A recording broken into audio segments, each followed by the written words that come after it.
And I'll never forget because a week after we moved into the row home, we had a birthday party for my daughter on February 6th. And a week after that was Valentine's Day.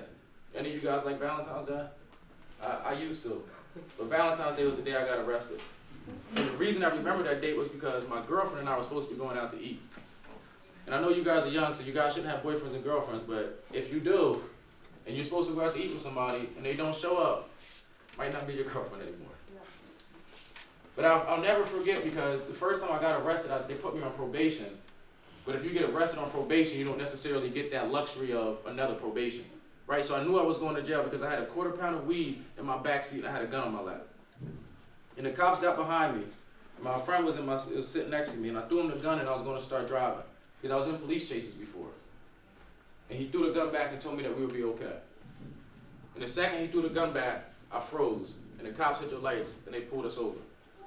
And I'll never forget because I was on South Street and I was on Queen Street. And I called my girlfriend and I told her, I'm about to go to jail because I'm on probation. I know what's in this car.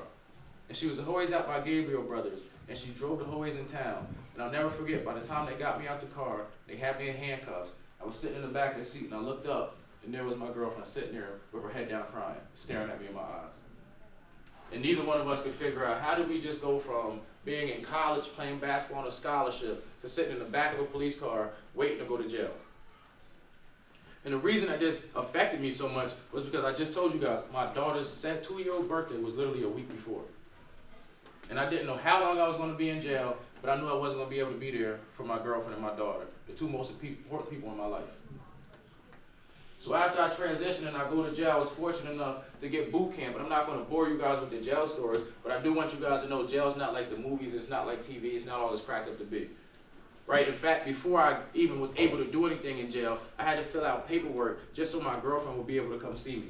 Just so she could put money on my books so I can order food, just so I could call her. I had to fill paperwork out for all of that.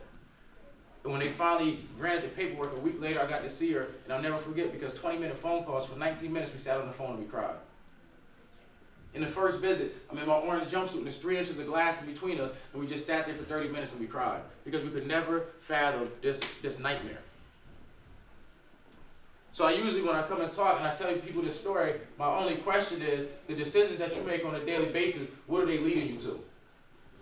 Because it's very easy while we're young to think that the things that we do and the things that we say don't equal anything, but the truth is, those things start adding up. And what happens is they start becoming habits. And when you have bad habits, those bad habits catch up to you. But just like bad habits, you can have good habits, and good habits can catch up to you too.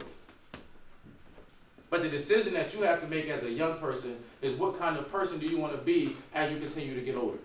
Because one thing's for sure, 2 things for certain, time waits for nobody.